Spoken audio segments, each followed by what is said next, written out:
నమస్తే అండి, నేను రజా. మొత్తానికి విజయ్ పార్టీ తమిళనాడు రాజకీయాల్లో సంచలనాన్ని సృష్టించిందని చెప్పొచ్చు. పవన్ కళ్యాణ్ గారి ఫుట్ స్టెప్స్ ఫాలో చేసినటువంటి విజయ్ నిజంగా చేశాడంటే ఎస్.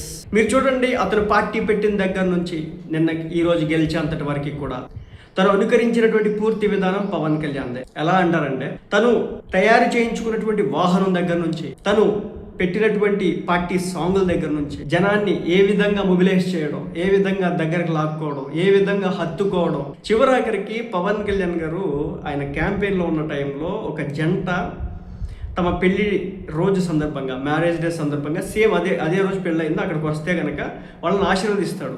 అదే మాదిరి టీవీకే విజయ్ కూడా, దళపతి విజయ్ కూడా అదే విధంగా చేస్తాడు. సో పవన్ కళ్యాణ్ గారిది రాజకీయం ఎలా అయితే ఆంధ్రాలో నడిచిందో లాస్ట్ ఎలక్షన్స్లో, అదే మాదిరి అడుగు జాడల్లో నడిచి ఈ రోజున అధికారం చేజిక్కించుకున్నాడు విజయ్.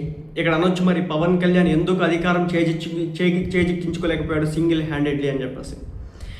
ఆంధ్ర రాష్ట్ర రాజకీయ ముఖ చిత్రం వేరు, తమిళనాడు రాజకీయ ముఖ చిత్రం వేరు.